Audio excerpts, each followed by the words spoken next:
Welcome to the Microdosing for Healing podcast. I'm your host, Casey Garrett, and together we'll be discovering and learning from inspiring voices of healers, medicine keepers, and visionaries. Every episode, we'll explore the world of health, vibrant wellness, and natural medicine for a new era of human society. Welcome to today's episode. Hello, everybody. My name is Casey Garrett, and this is the Microdosing for Healing podcast. Today, I'm really excited to share with you three guests. There is going to be so much love for the mushroom in this room today with these three gentlemen. So please welcome Mr. Sam Gandy, Oli Genn-Bash, and Jason Scott. All of them are deeply devoted to the fungi world. And so I'm very excited to share as we open up into a new year. Really at the heart of all of our work is the fungi kingdom and all of its many blessings and its potential for healing for us, our community, and our human family going forward. So really excited to share them with you today. So welcome. Jason Scott is the founder of Feral Fungi over in Oregon, Pacific Northwest, US. And I'd like to open up to give you guys the space to share with everybody, how did you come into this work? Like, how did you fall in love with the mushroom kingdom? Thank you for having us. First of all, I love kind of seeing the growth of the fungal gnosis as I see it growing out into the world and so many more people becoming passionate about it. My story into fungi is pretty long and intricate, so I'll kind of give you the abridged version, but I feel like growing up in the Pacific Northwest, it's very abundant of fungi around here, and I spent a lot of time out in nature and just ambiently around a lot of fungi. So I like to think that they were part of my journey and my consciousness and my path far before I ever really engaged with them. And then they entered my life through psilocybin mushrooms at a time when I was being really challenged by kind of dominant paradigms that I was recognizing in the world and not really sure how to move forward, how to address them. And had a friend who actually traveled down to Oaxaca and came back and was really thrilled and brought me like a Maria Sabina t-shirt. And I didn't really know anything about it. It was in high school. And then we kind of went down our own little journey with them in that way.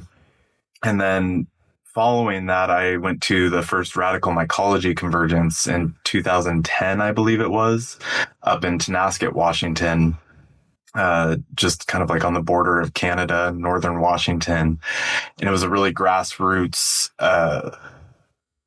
conference, convergence at that point, all volunteer led and a little wily, but just expanded my fascination with fungi from kind of my limited understanding to just being fascinated about the ethnomycology and the biology of the fungi and deeper into the cultivation of fungi. And so from that, I just kind of clung onto them, or they clung on to me. I don't think it's, I always say like the mushrooms have kind of led me to where I am. I feel like I'm kind of working for them in a sense. Don't really feel like my agency is the one driving my passion for fungi as much sometimes. And so, yeah, as I kind of delve more into my life path, which is much more focused around healing and natural medicine from various different traditions, fungi were always at the forefront of that. So I was weaving what was out there about fungi, which at that time was pretty limited, with the other systems of herbal medicine, natural medicine, Western herbalism, alchemy, Ayurveda, into kind of a more holistic framework to work with and to understand medicinal fungi, which then accidentally turned into Feral Fungi, which is a full-on manufacturing facility that we have here in Oregon, making extracts based off of years of experiments that I was doing with different types of extractions, different parts of the fungi, so on and so forth. Fantastic. We love our accidental businesses. The best businesses. Beautiful. I know so many people in our community have been looking for a source for their medicinal and functional mushrooms in the United States. So meet Jason. Thank you so much. Oli, lots of you will recognize Oli. So Oli is one part of our teaching team for our microdosing facilitator training program. He teaches the mycology portion of the training and is the fungi consultant based over in the UK. Welcome, Oli. Hey. So my journey into fungi, it's been through the psychedelic route, I would say. When I was at university at 19 years old, I became friends with people that knew about where mushrooms were growing all of 10 minutes walk away from our campus in Canterbury in the UK, which was just surrounded by woodland and fields. And through my experiences with the psychedelic mushrooms, I just became fascinated with the psychedelic world. I was playing music in a psychedelic band. I was reading psychedelic literature. And then one of my bandmates introduced me to a friend, Dave King, my friend Jacob Brandt, myself and Dave King. We all established the University of Kent Psychedelic Society, which was set up in about 2009, 2010, really with an academic aim of just having different researchers from all different disciplines speaking about psychedelics, not doing anything in terms of social events or anything like that, trying to make it not necessarily serious, but quite sensible, quite measured. That then sparked the first Breaking Convention Psychedelics Conference in 2011 at the university. At that conference, I met Darren LeBaron, who is a highly regarded cultivator and educator. And myself and Darren in 2012 started putting on different events in London, one of which was hosting Kalindi E, who spoke for about 3.5 hours on the high dose experience. So the opposite of the, what we've been talking about here with microdosing. And that collaboration with Darren has continued since 2012 up until the present day, hosting different cultivation workshops and talks in Brighton. But when I was about 30, my friend, who's a researcher into things like turmeric and CBD, he actually gifted me a piece of turkey tail mushroom on my 30th birthday and started talking to me about functional mushrooms. And then having had that kind of catalyst in my brain, the more that I engaged with the psychedelic mushrooms, it was like they were very much directing me towards the world of functional mushrooms and just fungi in general. And I was just consuming more mushrooms as food. I was just talking to people more about mushrooms. It was like the psychedelic mushrooms, as Jason said, it feels like he's working for them. Similarly, I say to people, yeah, they kind of, I don't know, hijacked my brain might be a strong way of talking about it, but there's something there where all I wanted to do was talk to people about mushrooms because these experiences were so profound. There was something so clear about the connection to the wider natural world and mushrooms. And I know Sam has spoken a lot about this stuff, connecting to nature. And through that, then I wanted to pursue this kind of fungal energy. I was noticing myself, so I have a diagnosis of fibromyalgia, and I've always found it difficult with exercising and walking and psychedelics in general, but particularly mushrooms in providing me that energy to just keep walking. And that it's a real gift to be able to explore nature and enjoy it without getting bogged down by feeling in pain and things like this. So I was really noticing the benefit of that. And then from the age of 30, I've just been consuming probably more functional mushrooms than anyone else I know in the country, and just getting as much into them as I can, because I've really noticed the benefit in all different ways. And then I think I just naturally start talking to these things, talking to people about these things in a way where, I don't know, it's like I'm almost being a salesman for these organisms. I'm just trying to champion them. And through that, I previously had a CBD company, and through my work in that, I then was consulting for cannabis and CBD expos, bringing in different functional mushroom companies. When that didn't continue, through speaking to other people, some suggestions for other people would to be getting more involved in the education side of things. And so through that, I set up a consultancy with the aim of providing one-to-one personalized consultations for people, essentially giving them my knowledge of having gone through so many different functional mushroom supplements. But then that's also led to teaching on courses, developing educational programs myself, and then consulting for brands, and just continuing to be active in this space and watching how it evolves, doing talks about the industry, really trying to connect with people like Jason who are doing this great work and trying to champion people. Beautiful. Thank you so much. I love that reflection. And one of the things I used to smile at a couple years ago when things really started to open up in the United States around psychedelics is I kept hearing that mushrooms are a tool. Mushrooms are the tool. And the longer you do this work, you realize like we're the tool. We're actually the tool, right?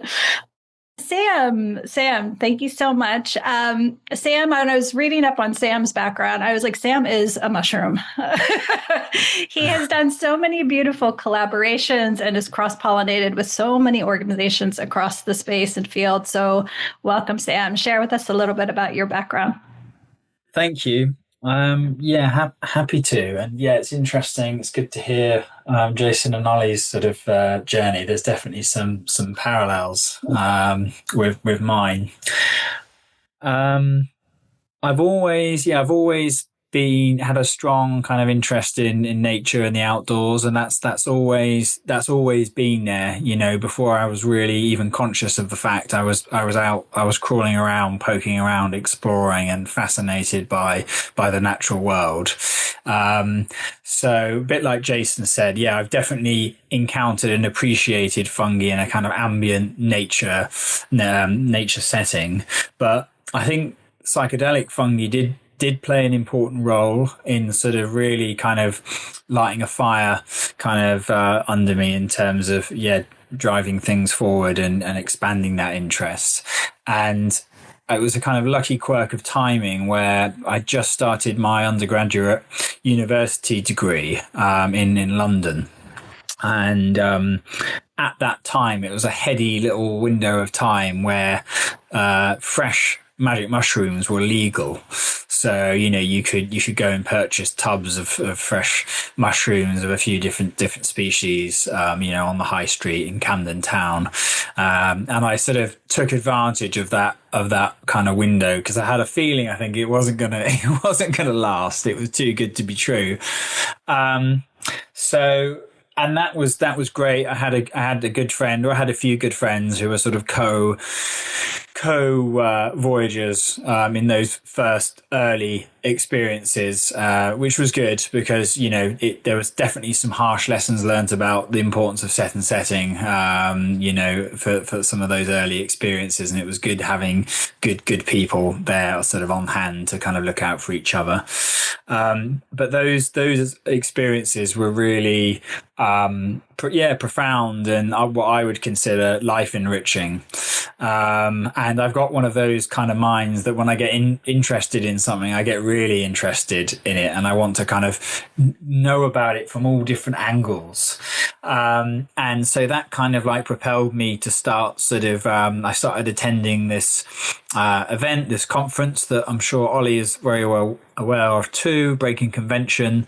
The early Breaking Conventions were like really quite formative in that regard. And I started sort of meeting people, including Oli, actually. That's where we first met. Remember that? and started meeting some of the kind of movers and shakers, both in the UK and beyond, working in the psychedelic field in various different capacities.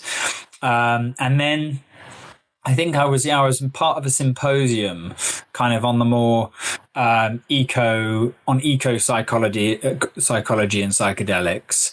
And I remember David Luke gave an interesting talk, and this particular slide where he was looking at how psychedelics can potentially kindle a deeper sense of connection with nature and promote potentially ecological concern as well.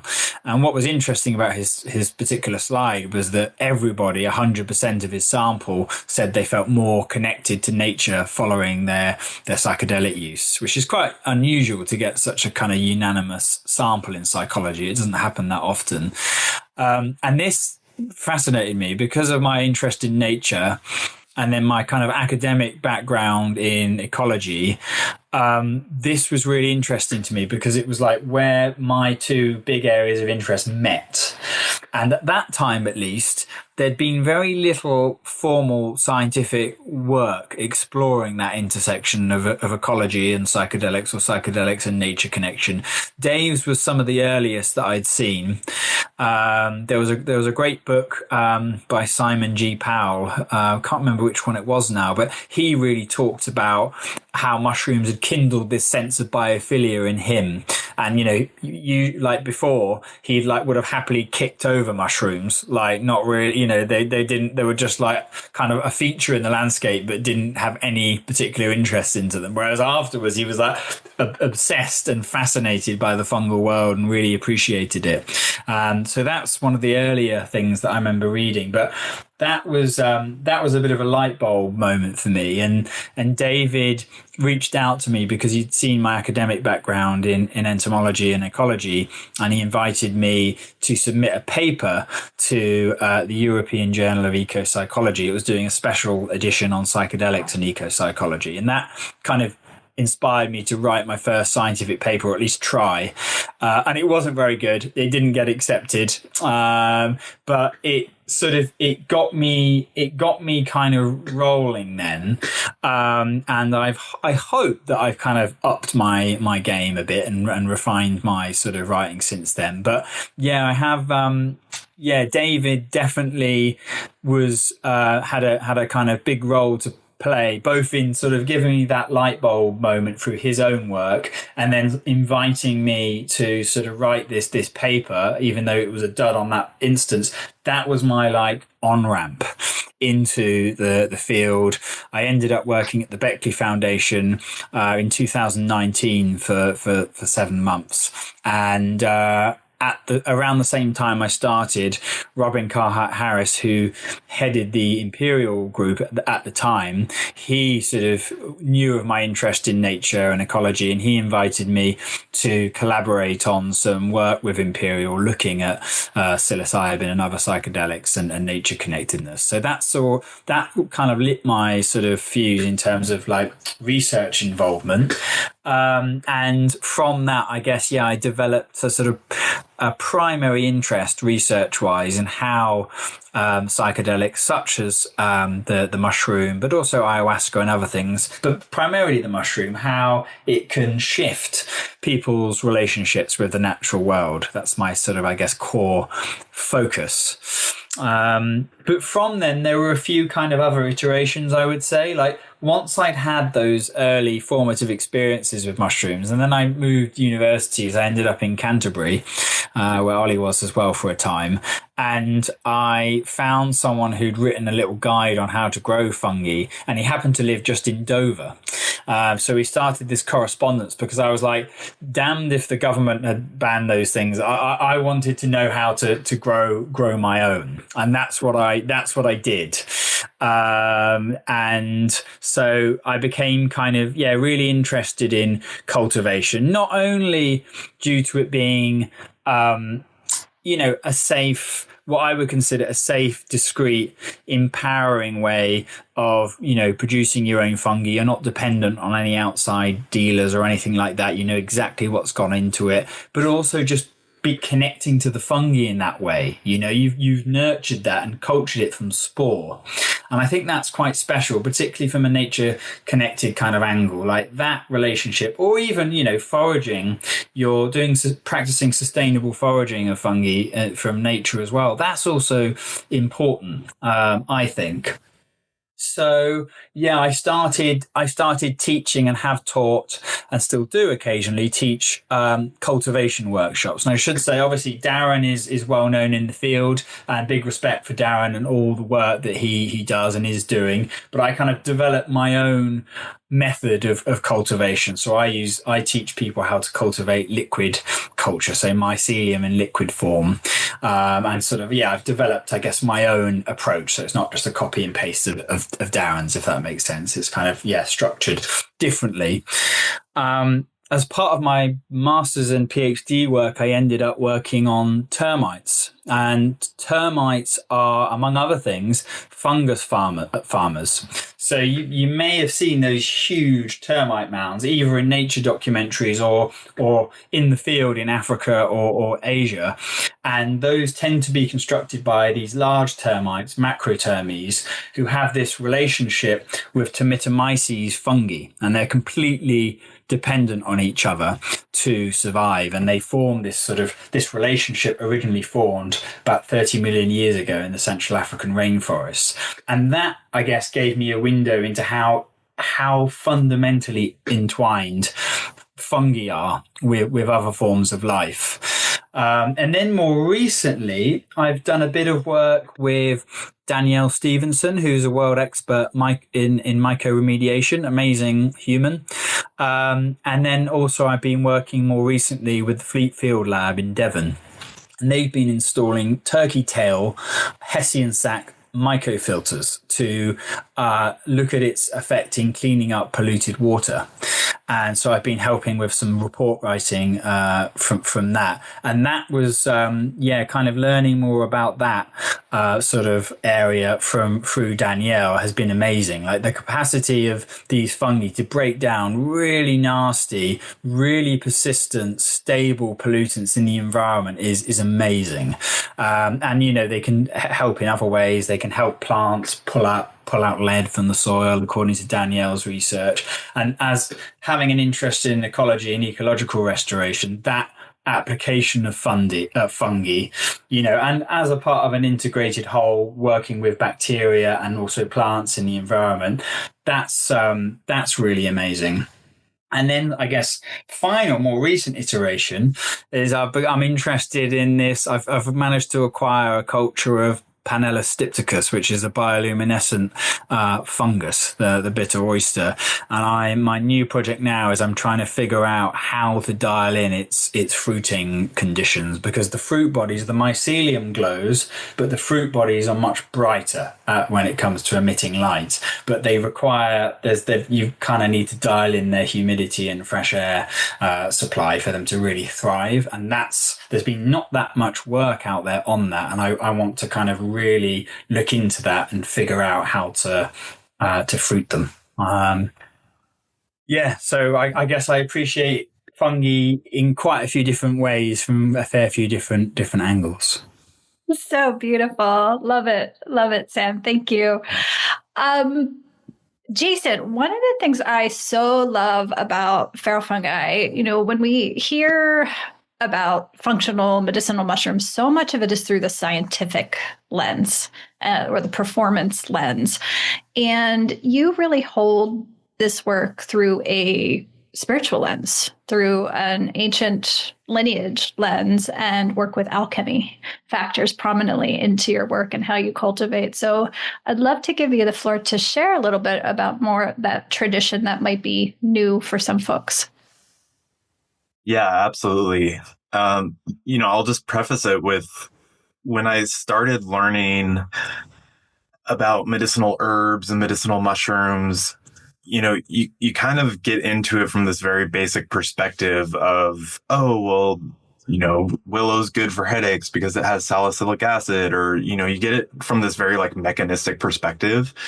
And oftentimes, what I found when I first started learning about herbs and natural medicine was it felt like something was missing. It was like, oh, well, this is amazing.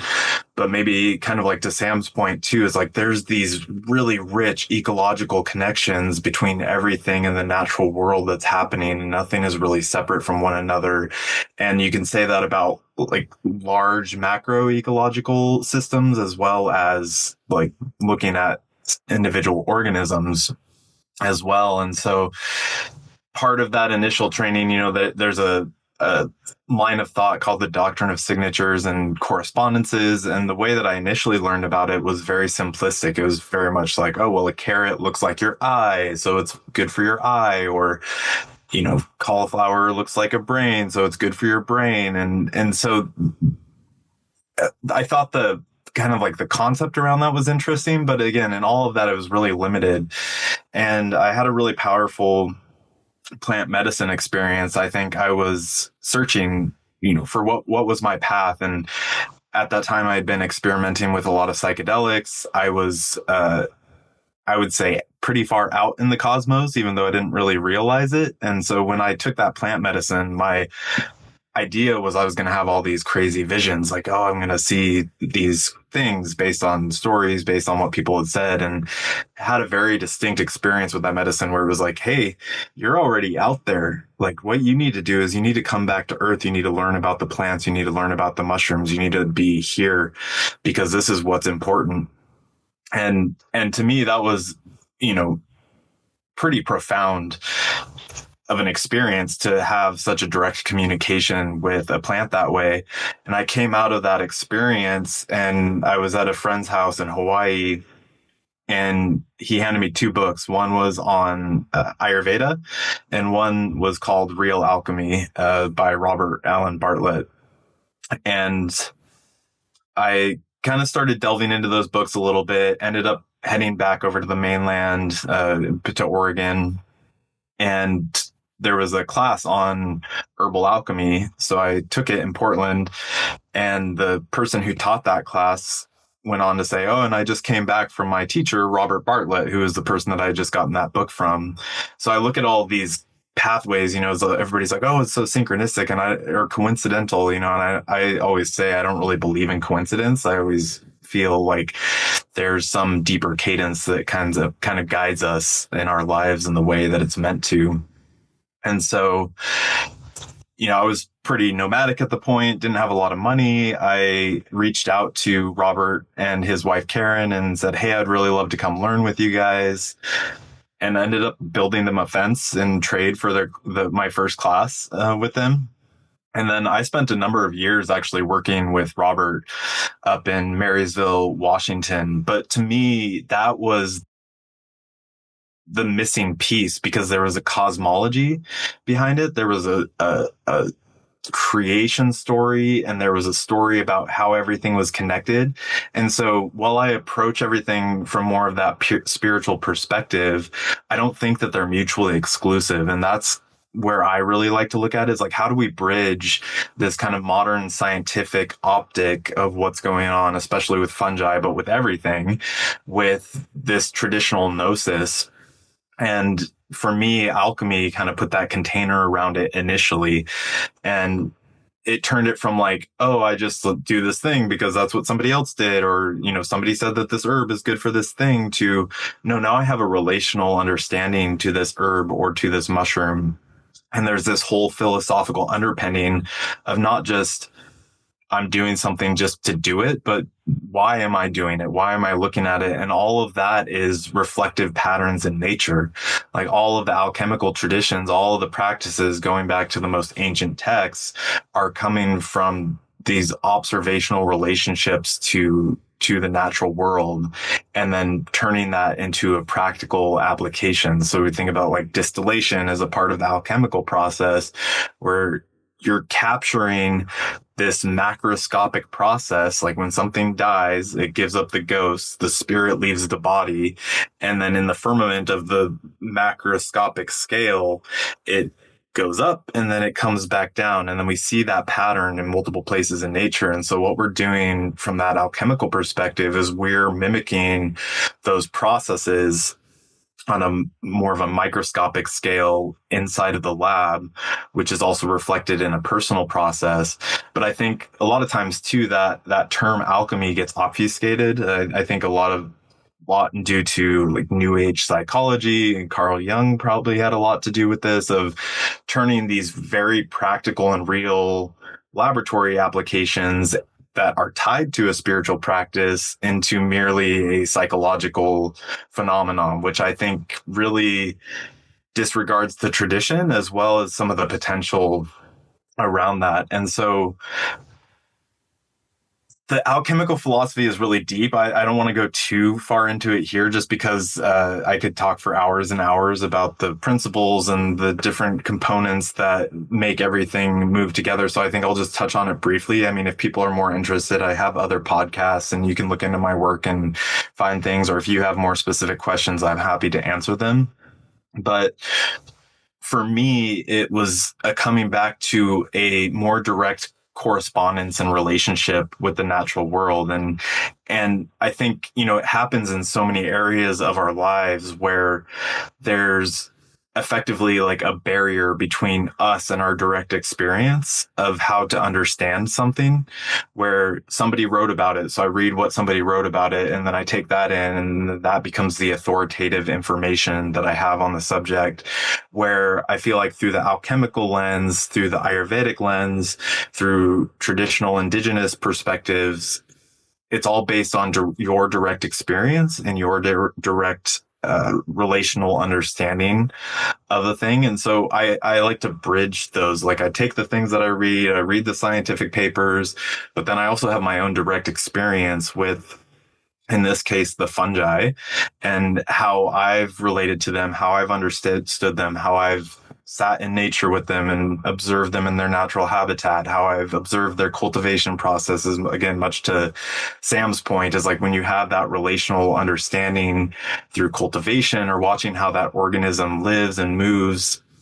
And for me, one of the most fascinating things has always been this kind of cultural mycophobia, or fear of fungi, that seems to be so present, especially in the West. And it was really interesting to me too, because through the alchemical perspective, we look at everything through like the vegetable kingdom, the mineral kingdom, and then like the animal kingdom. And so there's these kind of like three primary kingdoms, but then there's fungi that's kind of somewhere in between the mineral or the vegetable and the animal realm, right? And in all of the traditional work from the alchemical perspective, you have the plants and the vegetable kingdom, which are like the minor opus. That's kind of the starting work, generally, because it's a lot more safe. And then you have like your mineral works and your metal works, which are the magnum opus. But it's also life or death situation. Like if you're doing work with antimony, you can very easily breathe that in and cause very strong diseases. Or if you're working with mercury, is like you can very easily kill yourself with those types of substances. So through the vegetable works, I was, looking at it and I was like, well, why don't they talk about fungi? And fungi being kind of somewhere between the animal and the vegetable, they really should have their own kind of dedicated space within this practice, which means like their own types of universal solvents and their own types of recognition, basically somewhere between how we look at processing and working with vegetable matter or plant matter, and how we work with and look at animal processing and animal matter. And so that really kind of kicked off what I call it mycology, is like the intersection of the traditional alchemical perspective with the mycological application of that. So through that, I got to really dive into some fun, both philosophical and practical work. And one of my favorite things too was Robert Bartlett. So he studied with Frater Albertus in Utah, who was a Rosicrucian who I think was teaching in Southern California, and his alchemy classes became so popular, he kind of split off from like the Rosicrucian temple over there and did his own thing with alchemy. And then Robert was studying with him, And they had a lab at the time, I think it was in the 70s, where they were producing all of these alchemical medicines. And Robert really wanted to get involved with it more in depth. And so Frater Albertus told him, hey, go back to school and get your degree in chemistry. So Robert went back and got his degree in chemistry, and then was looking at alchemy through the lens of chemistry, which was really unique because I feel like people oftentimes separate them. It's like you've got chemistry, which is like this noble science over here, and then alchemy, which is this kind of like fringe woo-woo thing over here. But he really was able to marry the two and then be able to say, oh, well, they're talking about this, but this is what it's doing on a chemical level.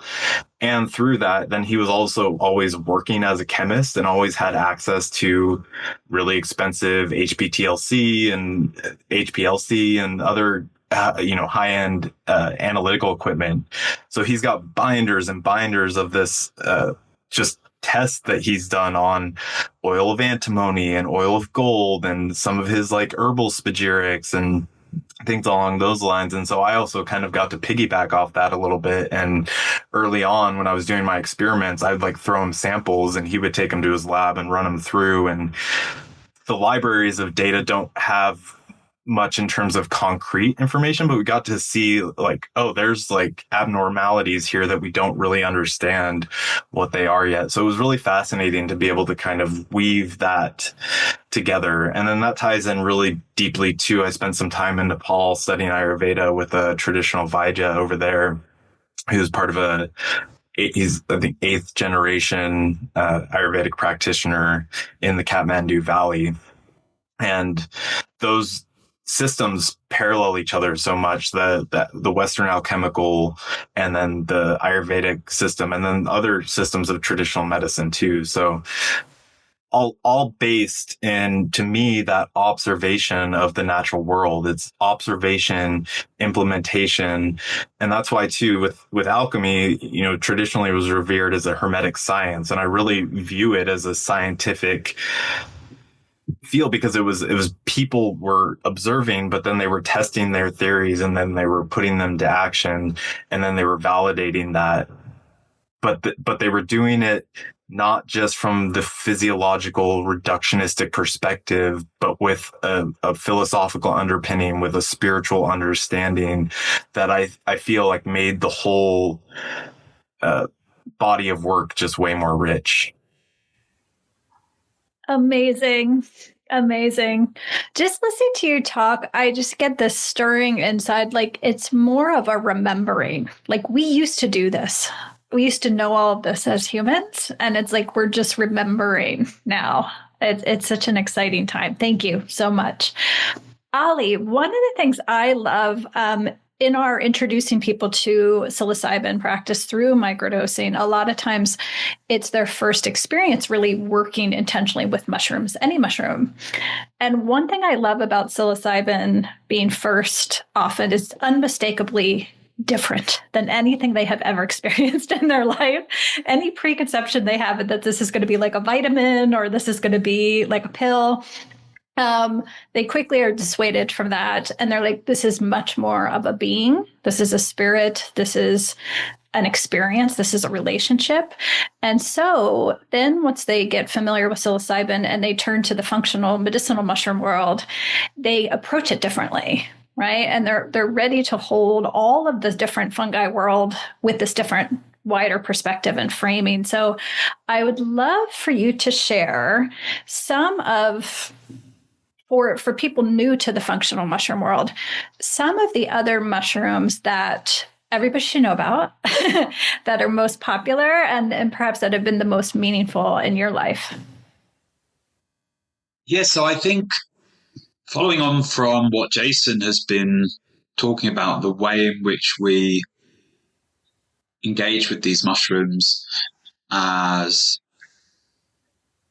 things which we can really utilize to target certain things to kind of do, when I talk to people about what I do personally in terms of my regime, I often just say I'm doing self-alchemy. I'm figuring out in a targeted way, in a scientific way, okay, what's this different of combination of things going to do, utilizing it at the right time and the right setting. And I do think this intentionality comes into it as well.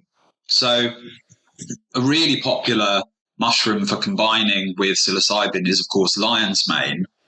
And there is a lot, supposedly, in terms of neuroplasticity.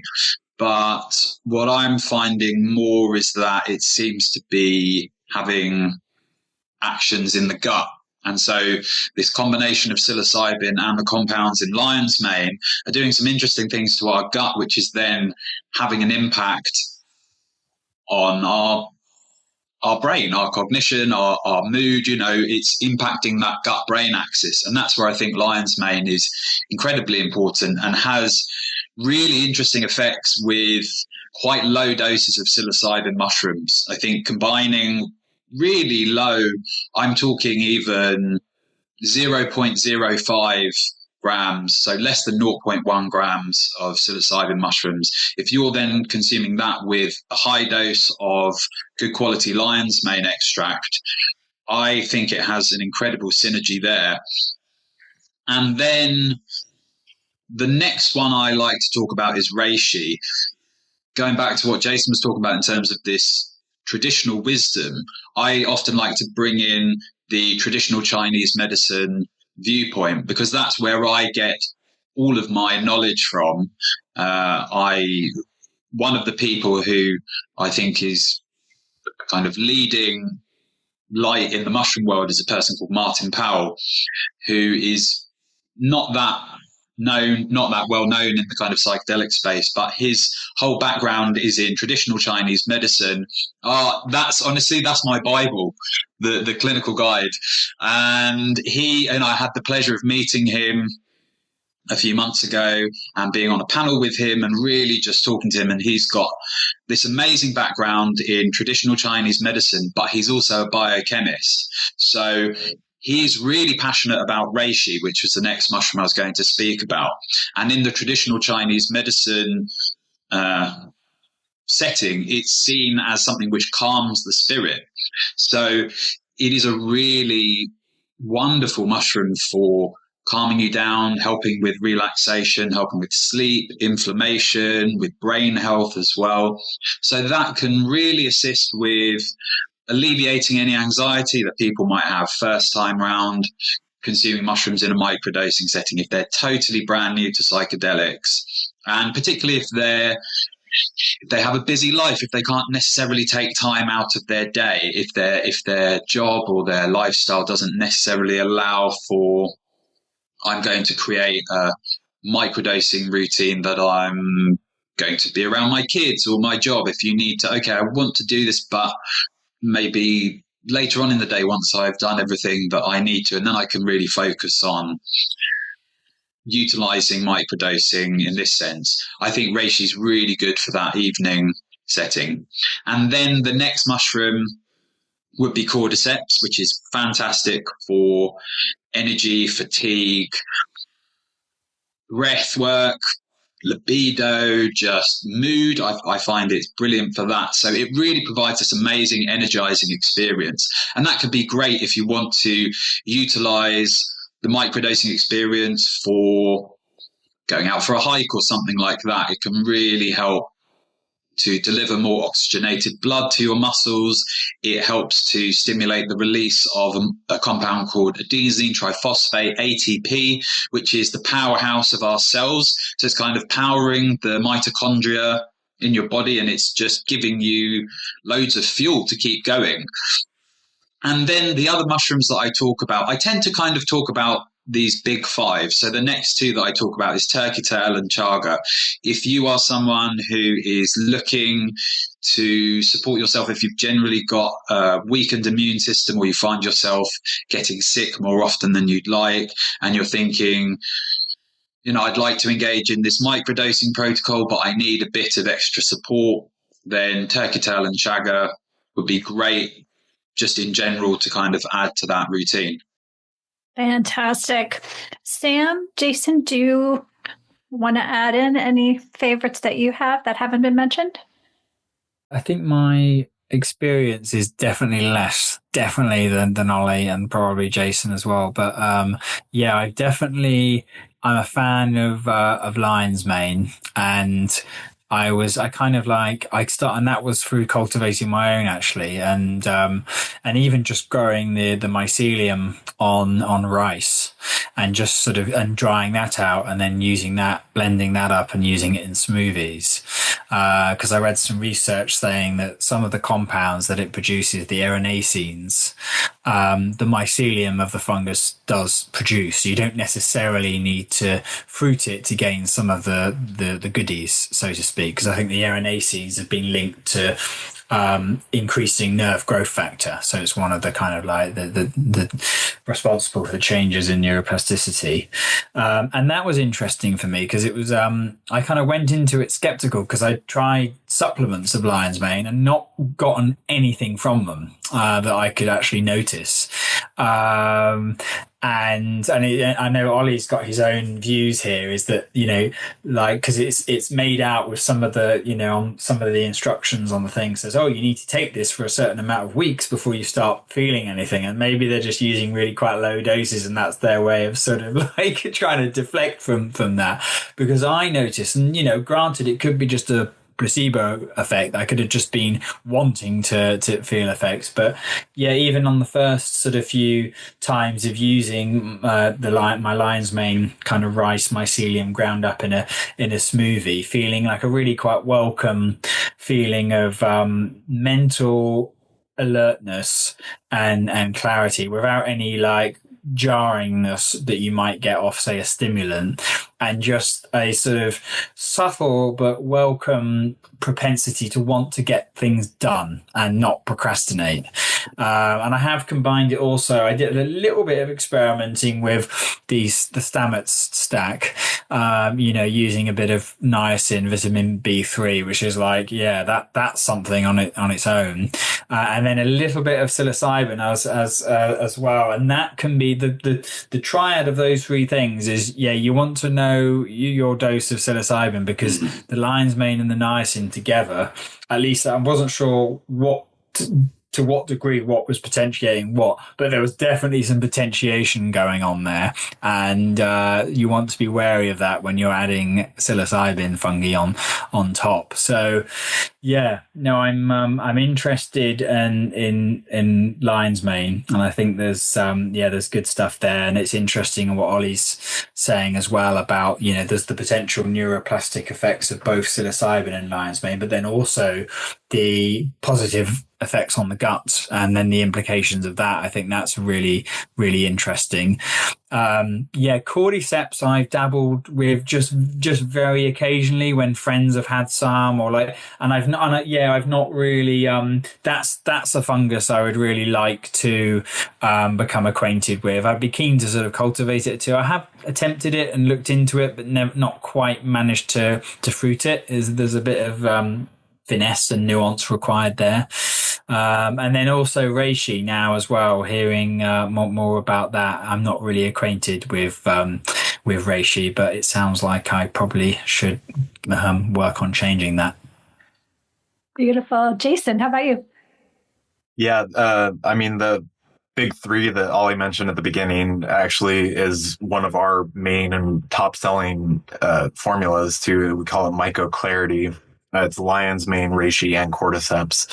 And it's a really simple formula, but it's super effective. And I always, especially here, and, you know, we've been doing it for a while, I always kind of turn people onto that either as an adjunct to their own sort of microdosing practice or as an alternative to that as well, because I think something that people overlook is these functional mushrooms are so effective on their own that a lot of the benefits that people are sometimes looking for through the microdosing experience, you can get just through the functional mushrooms, especially lion's mane. I mean, I feel like lion's mane is front and center for a lot of people right now, and for a very good reason, because it is so effective and so well regarded. And Ollie, I'm really glad too that you mentioned that gut connection, because I think it's something that people overlook a lot of times because they're so focused on the neuroregenerative properties. Also forget that we have a ton of neural tissue in our gut. So I think that there must be something going on with that in terms of the beneficial association with our digestion. But lion's mane is just phenomenal in that regard as well. I think, Ollie nailed it with the top 5. I would personally throw in some of the lesser known and maybe lesser researched mushrooms that we work with as well, including, I'll just mention one of them here, but the red belted conch is probably one of my favorite. Everything gets reclassified every 3 weeks, so it's always hard to keep up with the Latin nomenclature on things. But traditionally, Fomitopsis pinicola. From my understanding, now everything that's in the U.S. is actually Fomitopsis mountziae. I'm probably mispronouncing that, but they're functionally the same. But it's a white rot fungus that conchs out, and it's pretty ubiquitous. I've seen it all over the United States and all over the world. It's a darker colored mushroom with a red band on it. And that was one of the first mushrooms that I was actually experimenting with in my extraction process. And it is so rich in resin that I had thought when I initially extracted it that I had terribly messed up my extraction process, because there's a way when you're doing alcohol and water extractions of fungi that if you recombine them improperly, I think if you add the water back into the alcohol, it tends to cause the polysaccharides and maybe other compounds to precipitate or crash out of the solution and creates a really thick and kind of cloudy solution. Whereas if you do it the other way, you'll still get some of that, but less likely. But when I did the red belted conch for the first time, I had a dark, almost black alcohol extraction and dark, almost black hot water extraction. And I combined the alcohol into the water really slowly, and it immediately turned into like a cream, like latte. It looked like a latte color. And I was like, oh no, like something did something wrong. And then I recombined it the other direction, and I was like, oh no, it's still doing it. And then I realized, I would say that tincture turns into about 90% solids from the resins from the mushroom. And that's a really amazing one. I primarily use it for its inflammation support. That's another one that's also really good for digestive health. And I've seen it do amazing works, especially paired with lion's mane. So those are kind of the chief mushrooms in the digestive formula that I've put together.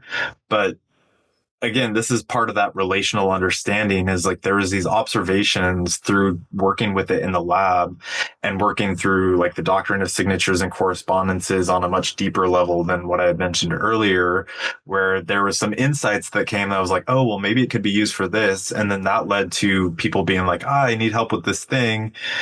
And I would be like, well, I haven't really seen research on it and I don't really know, but you can try this. And then get really amazing feedback from people. So I think that anecdotal evidence, especially with the mushrooms that we aren't as familiar yet with on their medicinal properties, goes a really long way. So those are some of my favorites. And, like artist conch would be another one of those. It's a relative to reishi, the Ganoderma applanatum. A lot of similar compounds, but then slightly different, its own unique being in that way as well. So fun. So fun. Those of you who know me and my story, I had a grand mal seizure disorder that healed after I began microdosing. And I don't know going back, because when I started microdosing, I was working with lion's mane and psilocybin together. So I credit that combination, and I don't know, it would have been interesting to try one and the other. To see that effect. But I love that Oli points out that it's not just the brain. It's not just the brain, because I see, looking back, and I have since worked with so many other people who have deep nervous system dysregulation that's manifesting in so many different ways, who work with psilocybin and lion's mane, that it's not just the brain and the neuroplastic benefits. I believe a lot of it resolves because it helps metabolize fear in the body. And that's what's actually going on. And that's why we can almost reverse. We have seen people reverse some symptoms that science told them that couldn't be reversed, whether it's dementia, Alzheimer's, seizures, concussions, TBI, sometimes is stroke recovery, all of these things. So I think, from what I've seen, that makes complete sense that it would be so attached to the gut and the emotion of fear. So thank you. Beautiful. I'm so interested, and I can hear everybody asking, wanting to know about the topic of potency. So this is a question I get from a lot of people microdosing in our community. I get this question a lot from guides, is they look at the ingredient panel and they're like, a serving size is this, or we're kind of ranking and rating things based on potency. And part of it is our wiring, from our consumer labeling mindset. Whereas when we're working with mushrooms, it's completely different. So I would love you guys to speak with that. And perhaps Jason, we'll start with you since you work with us on the daily. How can you, if as a person who is microdosing and stepping into working with psilocybin, with functional medicinal mushrooms, how can you know kind of what potency to look for, or what should you be looking for in terms of labels? I think that's a great question. I also think that it is far more complex than anybody would like to admit at this point. There's a lot of layers to it. And unfortunately, I think we just don't know enough. So, I mean, the best thing that we have to go off currently, which I think is extremely limited, is the milligrams per milliliter. So a lot of people will measure, and you have to be aware of how people are measuring this, because some people are measuring the fresh weight of the mushroom, and then so you'll often see on labels like a 1-to-3 ratio, or sometimes people will put like 350 milligrams or 1,000 milligrams. And I think that is some indicator of at least how much raw material has gone into the product or the formula. However, it's extremely limited, because if somebody takes, say, a gram of mushrooms and puts it into a milliliter of liquid, that would technically be a 1-to-1 extract, or 1,000 milligrams per milliliter. However, they could take it out immediately and say, okay, I've got a 1-to-1 extract, versus like we put it through a dual extraction process using our custom-made oxalate extractors, and the yield is a much different, qualitatively different extraction at the end. So I think what I see is a lot of people are actually moving towards quantifying individual compounds from the fungi, which I think is interesting. And there's definitely some validity to identifying marker compounds. However, I think that approach is really limited as well, because these mushrooms, as with all plants, as with all natural beings, are extremely complex in their chemistry. There's hundreds, if not thousands, of different compounds that are present, and we've identified a handful of them, especially with things like lion's mane. Even with psilocybin, it's like, we know so little about the full complex of what's going on. And I think there's a piece of hubris that happens with the scientific approach, where it's like, okay, we've identified this compound. This is the one that's good for nerve growth factor. So we're going to extract and isolate for that compound. But for me, the question is always like, well, yeah, but what else is going on in there that we are not quite aware of yet? Because there is a term coined in the cannabis industry that I've heard mostly, that's like the entourage effect, which I use the cannabis industry as this great illustration of this point, because to me it's kind of funny, where it's like you have people who are consuming the whole flower and using the whole plant, and then slowly over time, as that industry is developed, I always think about, too, just a quick aside here, is like, if we put any amount of, like, half the amount of energy into any medicinal herb or mushroom as we've put into cannabis, we'd probably find as many amazing benefits from almost any medicinal herb. But there's been all this research and, like, for whatever reason, I think it's fascinating, into cannabis. And then they're like, oh, well, it's like the THC, or no, it's the CBD, or it's the CBG, or it's this, or it's that, or it's this. And then kind of like full circle coming back, like, oh, actually, you need all of them to work together. And it's like almost like the plant knew that from the very beginning. And cannabis is one example of this, but we also see it in other herbs too, especially like I think turmeric is a great example of this, especially with a lot of research coming out recently where they're saying, oh, turmeric is causing liver damage. It's like, no, it's not turmeric causing liver damage. It's isolated curcumins that are causing liver damage. And so there's an innate intelligence in these natural plants and these natural fungi that when you get a more full spectrum and balanced extract, there is oftentimes compounds that counteract each other or benefit each other in the absorption of the body that can be hepaprotective, that might support the body through absorbing some of these other compounds. Whereas when you isolate them and you view it through this kind of like reductionist, allopathic, pharmaceutical model of like, oh, lion's mane is hericenones, it's like, yeah, but what happens when you isolate those hericenones from the whole ecology of the fungi and take those isolated hericenones?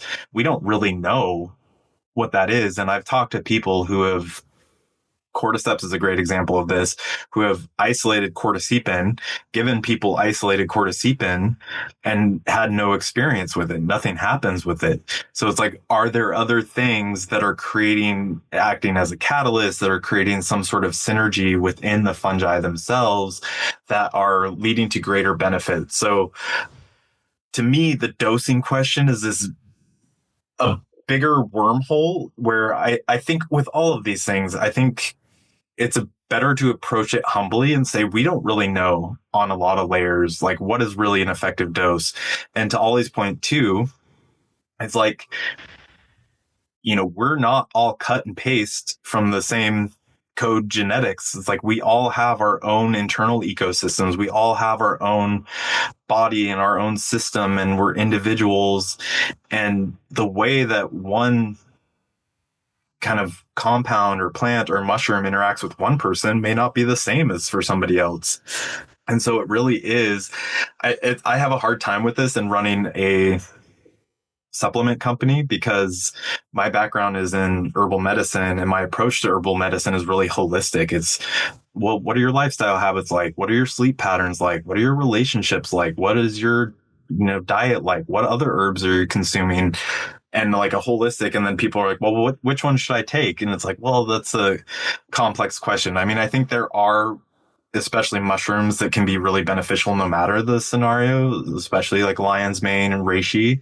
But for a lot of people, it's a very individualistic, and that's the role of like a healer or an herbalist, or, I would say probably Ollie is doing some of this stuff as well, where you're helping to guide somebody towards the medicines that are going to be most effective for them in that moment. And that may look different, slightly different from person to person. You're not just going to give everybody lion's mane because, it's like, I think the thing that I would like to see is the mainstream narrative moving away from this kind of collective allopathic model. And so when I say allopathic, I'm talking about this modern system of medicine, which is like, this is good for this. And so we just kind of treat the symptom, versus a holistic model where you're really looking at the person's whole constitution, looking at how they express themselves, looking at the whole person, and then looking at the whole fungi or the whole herb, and almost like matchmaking. It's like you're putting them together to figure out like which ones complement each other. So large question. I don't think that we have enough validated information. I've seen studies on lion's mane that are as low as 250 milligrams of dried powder being consumed, leading to better neurogenerative properties. And I've seen people presuming much higher doses. Is it fresh? Is it dried? To me, it's like, it's such a complex thing. And I think what I always go back to, which is kind of hard because we're in this open market, people make all sorts of claims. You don't really know what you're getting in a lot of senses. So I think it's good to find people who have tried different things and can validate and trust what's happening. But the biggest thing that I have to go off of is the quality. And so we make claims about how many milligrams per milliliter we're putting in our product. But I think that's only part of the story. And I think it's a very small part of the story, because what I judge the basis of our extract on is the quality of it. And then how effective is it in practice? Like when somebody takes that, how effective is it when they feel it? So I've found actually that like with our tinctures, and I don't know with other tinctures. I know Oli and I have both spoken with Jashid in in India, and he's a fantastic human. Kind of, we're all coming up against these same issues together in the industry, and we found that with tinctures at a much lower dose seem to be as effective, if not more effective sometimes, than powders can be. And there's a lot of questions around that for me too, is like, well, are people recommending higher doses of powders because they're running a business and they want people to take more of them? What is the scientific data? And we just don't have as much of the scientific data, but I also think there's an absorption piece to that as well, where it's like,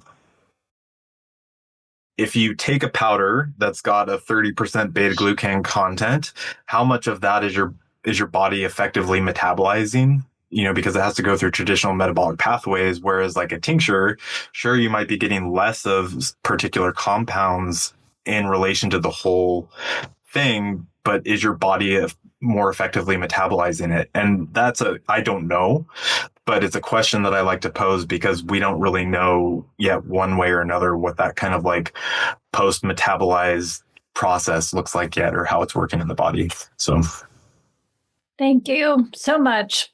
You know, lately, just literally at the time of our recording in the last few weeks, we see, you know, this research study around psilocybin, quote unquote, failed, or Amanita is now being banned in this or that country, or I believe it's turkey tail and cordyceps were just banned in the UK.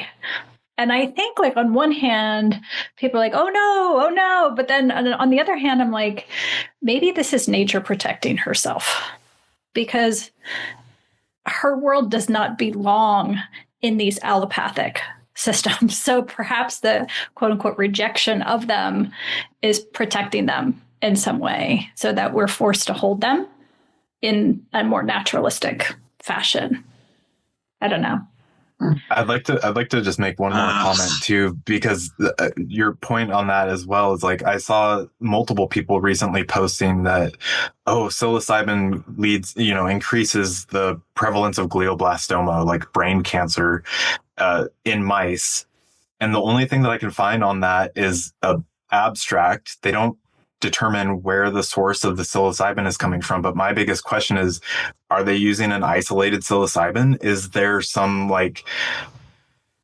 something to that versus using like a whole mushroom extract, something along those lines? But I think we're seeing it in a lot of different ways. That's it's only if you have existing gliomas that it could potentially create a glioblastoma. And right. I think would a whole mushroom extract do that, or is it just? Well, exactly. They've only done the study with isolated psilocybin, haven't they? Yeah, I'm not sure. I could only find the abstract. So it's interesting because I've just been actually I'm writing an article right now looking at whether psychedelics can assist with brain repair and recovery from things like stroke and traumatic brain injury. So diving deep into all the science and trying to kind of highlight the gaps in the science as well. A lot of it is cellular, petri dish studies and studies on animals and stuff. So there's you have to be cautious when you're interpreting the findings, even though they are really compelling and really interesting, and there are human trials now that are really compelling. But it sort of, in principle, it kind of makes sense because, psychedelics like psilocybin can potentially enhance neurogenesis and that development, at least in animals, of, like neural stem cells and their sort of like development, maturation, integration as functioning neurons into the brain tissue of animals like mice and rats, particularly, in certain parts of their hippocampus. But it's still, there's definitely caution there in terms of like, there's the research seems to show that neurogenesis seems much more common in animals than there's still debate whether it does occur in adult human brains, although the evidence is looking like that, but it seems to be limited compared to other species, and the functional relevance of it is still very much kind of up for debate. But regarding like the pure psilocybin and like the full mushroom extract, I'm sure some of you are aware of some interesting research study published a year or two ago now, and it was comparing, again, in mice, so, caution needed in the inference, but the findings were sort of comparing pure synthetic lab-made psilocybin with like a full spectrum mushroom extract from the mushroom, and it found that the changes in synaptic plasticity, and we think that those changes in neural connectivity, neuroplasticity, do underpin some of the therapeutic effects, obviously, and those changes were more pronounced in the mice that were dosed with the full mushroom extract over the pure synthetic psilocybin. Like, we have no idea what is contributing to that effect. It's not necessarily anything to do with other tryptamines in the mushroom. It could be other compounds. It's totally unknown at this point what other chemistry might be contributing to that effect. But I do think that, as kind of echoing Jason, I think it's really important that we look at this sort of topic through a wide, more holistic lens. Fungi are fantastic chemical alchemists, essentially, and obviously research up until this point has been very focused on psilocybin, and now increasingly some of the other tryptamine compounds in these fungi, and now we're starting to realize that there are other compounds as well. There are beta carbolines, admittedly in very, very tiny trace amounts, but there's also a range of terpenes, similar to, obviously, terpenes are what are in cannabis. So we don't yet have any evidence of this chemistry's contributing to a so-called entourage effect at the levels with which these compounds are occurring, but very much a case of absence of evidence is not evidence of absence. We've barely scratched the surface here, and that is sort of something that's stated in some of the more recent published research is saying, there are hundreds of compounds in these fungi, and we've barely started to screen their possible pharmacological activity or their bioactivity. And just thinking, about some of these secondary compounds and talking, obviously with microdosing in mind, I kind of became interested in this other species, which was formerly mislabeled as Psilocybe natalensis, which is still a valid species in its own right, but this particular species was later sort of distinguished from it, and it is Psilocybe centrata. So it's the closest living relative to the Psilocybe cubensis mushroom we all know and love, and is obviously very familiar mushroom around the world when it comes to cultivation. And it sort of split about 1.5 million years ago, these two species. But something that's quite interesting about the Ochracea centrata is that it also contains a range of anti-inflammatory, antioxidant compounds that are they're not tryptamines, they're not sort of related to that chemistry. And so that makes me wonder, obviously we already know that psychedelics can act as potent anti-inflammatories. But then if you've got extra anti-inflammatories, antioxidant compounds in the mix, what could that contribute to, say, for people who have chronic inflammatory conditions? If those compounds are in there and they're not, for instance, in your more familiar cubensis mushrooms, what could that population of people be missing out on by not exploring that mushroom? So, I hope kind of moving ahead, we're going to kind of, I guess, shed more light on the other chemistry in these fungi, because I do suspect that there is more going on in these fungi than we sort of currently know about. And if you kind of look to the Mazatec and the indigenous groups in Mexico who use these fungi, have done so for centuries, they all take the quite firm view that different species vary a lot in character or personality. Some species are used for certain purposes, some are revered more than others. And again, cubensis mushrooms, as brilliant as they are, tend to be occupy the lowest rung of the shamanic sort of preference ladder. compared to the other species. So yes, I hope moving ahead, I hope we have a more holistic kind of wide lens view of the other chemistry going on in these fungi, and also, kind of a wider consideration of different species and what they could potentially bring to the table as well. Just on that holistic point, and thinking more in terms of nature, I wanted to come back to that point that you made, Casey, about cordyceps, specifically Cordyceps militaris and turkey tail extracts being banned in the UK. They've always been banned. They've always been considered novel foods. So novel food is anything that has no prior recorded medical use before May of 1997. So Cordyceps sinensis, which is the wild harvested variety, which was then developed into a cultivated sort of patented species called CS4, which was developed in the 80s. But Cordyceps sinensis has been used in the Chinese pharmacopoeia since the mid-1960s. So that one is fine. I would like to offer a different opinion about nature not letting itself be brought into these spaces. I think it's unfortunately more nefarious in that we've now had a consistent functional mushroom industry for about what I consider sort of 5 or so years, relatively consistent with a lot of these companies. That seems to have been a good amount of time for people to have reaped the health benefits. And now I do think pharmaceutical companies are starting to see a dent in their profits, where people are utilizing these particularly powerful mushrooms, Cordyceps militaris and turkey tail. And Cordyceps militaris as a species seems to contain higher levels of bioactive compounds compared to the wild harvested variety or the CS4 variety. And potentially, this is just me thinking off the top of my head, that you might have alcohol companies as well, the alcohol lobby groups, that are starting to see a rise in the functional drinks. And I've personally written about how I will consume cordyceps now if I go out, because I haven't consumed alcohol for 3 years nearly.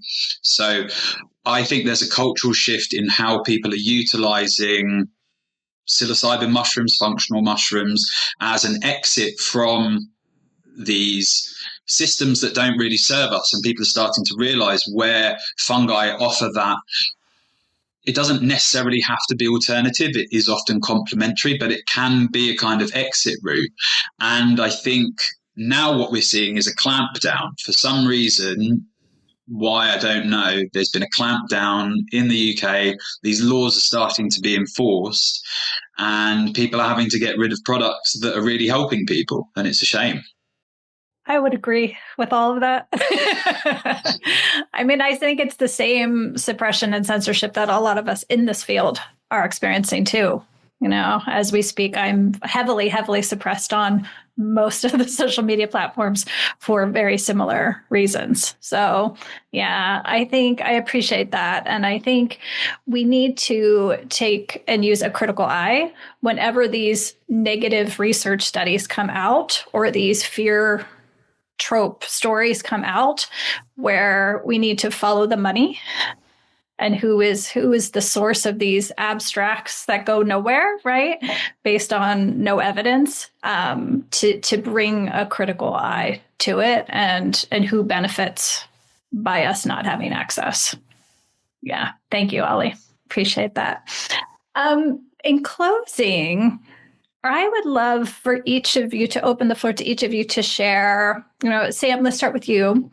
Sam's had the opportunity to work across so many different institutions, organizations, academia. You know, when you all zoom out, kind of the heart of what motivates you to do this work and serve the fungi world, how do you see mushrooms coming into our modern humanity to serve us as a collective, to serve our evolution? Sam, let's start with you. Okay, yeah. I mean, I hopefully in quite a few different ways. I think fungi can be allies in many different ways on many different fronts. And like, increasingly I kind of feel that, if we want a long-term worthwhile future on this planet, like a long-term, like to have any hope of a long-term sustainable or regenerative future on planet Earth, I feel like we really need to ally ourselves with fungi.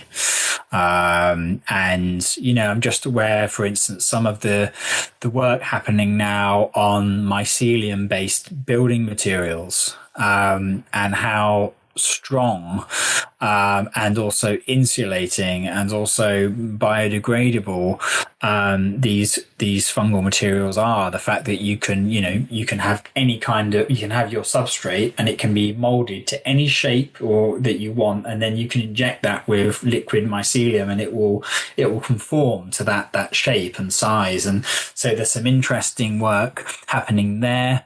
There's the work I've already mentioned earlier, regarding using fungi as agents of pollution cleanup, to help restore heavily polluted, degraded ecosystems. And, Danielle's got some amazing testimonies on that front of, working on areas of land so polluted that you have to go fully hazmat suited up. They catch fire spontaneously. Nothing is alive there. Stench of like petroleum in the air, just dead landscapes resembling Mordor. And then you get onto the site and you'll add some wood chippings or some kind of agricultural waste as a form of organic matter, potentially use a locally growing fungus which has already adapted to that highly polluted environment, and then that initial kind of injection of organic matter and the fungus kind of helps sort of get the initial pollutants breaking down, and then that creates opportunities for plants to come in. They then work with the fungi and the bacteria, and then you get life returning. So these incredibly polluted, depleted landscapes can turn into sort of like nature-rich wildflower meadows in the space of a few years, and that's amazing. So fungi there are fungal answers or fungal solutions to problems we haven't even faced yet. Of course, think how incredibly influential, how many millions of lives antibiotics have saved. And obviously, antibiotics get a bad rap now because of antibiotic resistant bacteria, but that's more a result of how antibiotics have been used by us rather than antibiotics being at fault themselves. But obviously, that's a fungal product that's gone on to save millions of human lives. Some people think it tipped the scale of World War II in the fact that the Allies had access to antibiotics. The Nazis didn't. They're on for new development of new medicines and new drugs for diseases that we face or may yet face. And obviously, as sources of nutrition and an important sort of health promoting compounds and supplements and foodstuffs as well, and also just igniting I'm interested in these bioluminescent fungi. Purely, not pure, obviously they're amazing in their own right, but purely because they can invoke a sense of wonder.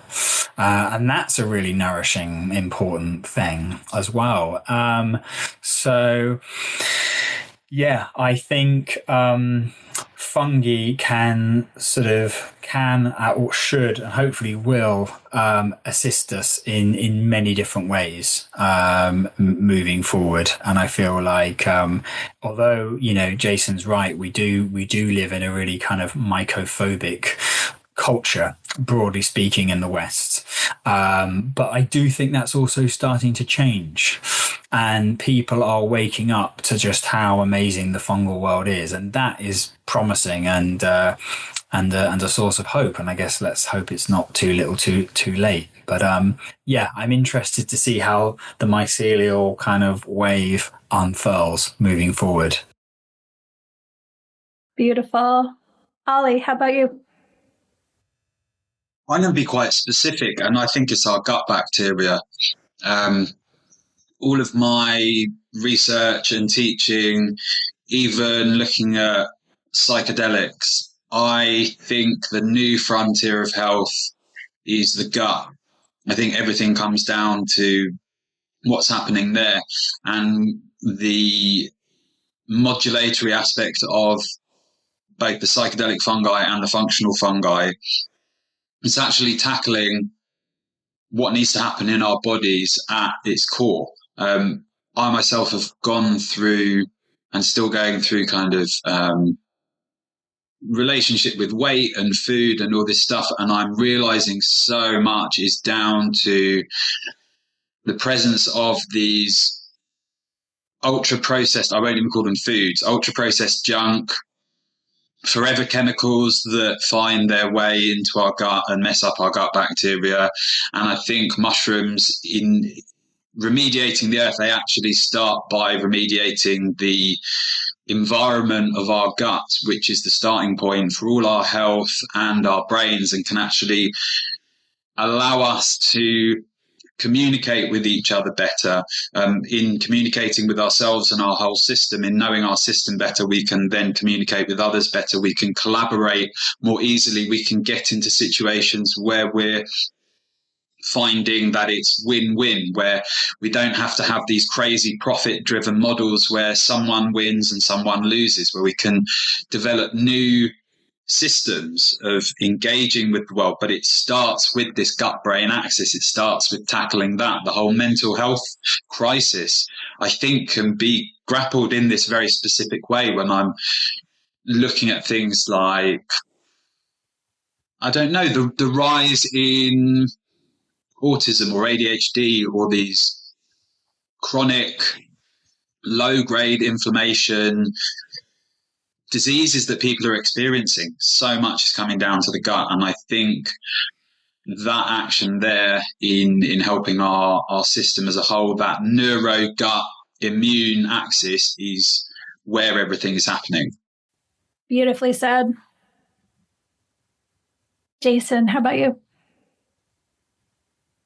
Yeah, I mean, I think both Ollie and Sam have made great points there. I mean, I look at it from a holistic perspective, you know, and to Sam mentioned it earlier, but, you know, one of the reasons I love looking at fungi through the lens of traditional alchemy is because I consider them like little alchemistas. Like, they are the alchemists of nature. Like, they are the organism that's like transmuting dead and decaying material into accessible minerals and life. And so they have this really fascinating foothold in the ecosystem. And again, I think humans, we occupy this really interesting space, and we kind of like to think in a lot of ways everything comes back to or depends on us, but you know, it's like the world will move on without us. You know, it's kind of like, to me, it's like up to us of if we are going to participate in a way that's meaningful and symbiotic with everything else. And to Sam's point, I think there's a lot of ways that we could look to lessons from the fungi. And again, they're extremely complex, and there's parasitic fungi just as there are symbiotic fungi. And, you know, but I think that there's a lot of lessons that we can learn. From my specific angle, you know, I struggle a lot being in the supplement industry because I see so many people that are just rushing for, especially because I would be doing this regardless of if I had a business doing it or not. Like I mentioned at the beginning, I happenstance have a business manufacturing mushroom supplements, but that was out of a passion and a love for the fungi. And far before they got really popular over the last couple of years, I was doing that. And even if the business is no longer, I would still be making medicines and working with them. And so sometimes I find myself at these events and I am a little disheartened at the direction of the supplement industry, at the way that people look at herbs, look at mushrooms. Because a lot of it seems really self-serving. And I also think back to, I'm like, I wonder if like the spice trade was like this too, where people were adulterating spices as they were, you know, coming from India and putting things in them, or like giving people things that they thought. But that's what's happening in the supplement industry, is like nobody really knows what they're getting, especially with these really large companies. I sat in a room with, I can't say their name, but one of the biggest companies in the US that's using mushrooms as part of it. And they said that they couldn't even identify the mushroom product that was going into their product, because all of these companies are just buying massive amounts of powders and then putting them into their product, and then trusting that, whatever the COA or certificate of authenticity or certificate analysis says it was. But there's so many gaps in understanding. And so I think so many people lean into this overly rigorous scientific model that has so many gaps in of itself and so many gaps in understanding. And then they lean away from like what's real and what's true. And so I at the same time that I sit in these rooms and kind of question to myself, pardon my language, what the fuck am I doing here? I am also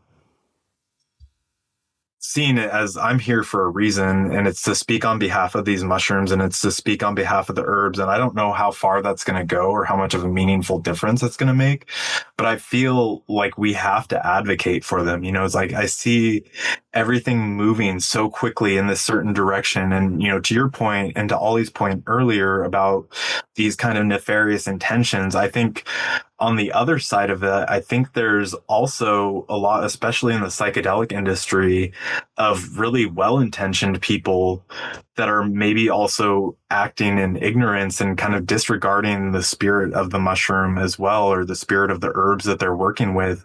And to me, that's almost as dangerous of a place to be, because we're moving forward in such a way. We're looking at these things and then we're kind of like leaving them behind in a lot of ways. And to me, that's a dangerous place to be, because at the root of it is like, what are we really doing? Like, what's our goal? What's our point? What are we really doing? And for me, it's like I said earlier, is like I feel like I was kind of guided here by the fungi to do this work. And so my work, I try to stay behind them. Like, I'm like, what do the fungi want? Like, how are they moving in the world? How can I support them? Not dragging them along behind me. And I see that with so many different systems of medicine, and also with, like, again, being in the dietary supplement industry, it's like, it's so regulated. Everything is standardized. They're standardizing for certain compounds. They're doing all these things to make something better and better and better. And for me personally, some of my most profound experiences have been hand-rolled medicine sitting on a dirt floor, and it wasn't CGMP certified. It wasn't regulated by the FDA, but those were like the most potent medicinal experiences for me, and have and continue to be. And so I think there's like this broadening gap, and I think there is a benefit in safety and making sure that things are processed safely, especially when they're going out to a lot of people. But on the other side of that, it's like, how do we do that and keep the spirit of the thing intact? Because that to me is what is most important, is like remembering where we come from and remembering where these things sit in nature and how to amplify that instead of leaving it behind. Love it. Love you guys. Thank you for being here together. I love this conversation so much. And if this is a theme worth opening this new year, that's it. May we follow them.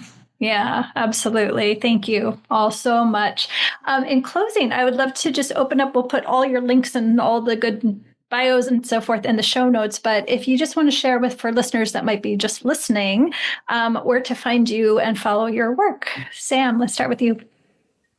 Sure. Yeah. No. Thanks for having us. It's been really enjoyed it. So I think the best place to find me in terms of sharing content and being accessible is Instagram. Sam Gandy is my handle on there. So and I tend to I'll share like articles and talks and workshops and various random factoids and stuff there. So that's where to find me. Fabulous. Thanks. Oli, how about you? So you can find me at thefungiconsultant.com, also Instagram at thefungiconsultant, also my personal Instagram at Oli Genn-Bash, and on LinkedIn as well. I do a lot of posting there, so please follow me on all the different platforms. Beautiful. Jason. Yeah, thank you so much for hosting this and having that. I feel like I love these formats of conversation. I also feel like we could probably talk for like 5 or 6 more hours and not even scratch the surface of what we would want to. But same for me. You can find our products in the US. We do ship internationally too. We can't ship turkey tail and cordyceps to Europe, unfortunately, but feralfungi.com, at feralfungi on Instagram. I'm also on LinkedIn, Jason Scott. Like to post there regularly as well. But yeah, thank you again. Wonderful. Thank you, three. Yeah, thank you, Casey. This has been wonderful. Thanks for getting us all together. Absolutely. My pleasure. My pleasure. And thank you, everybody here who has been listening in with us. Appreciate all of you and look forward to seeing you back in a couple weeks. Have a great day, everybody. Take care. Thank you for listening to the Microdosing for Healing podcast. Ready to take the next step? Please visit us online at microdosingforhealing.com. There you'll find lots of information about our global community, professional training programs, and upcoming immersions. See you there.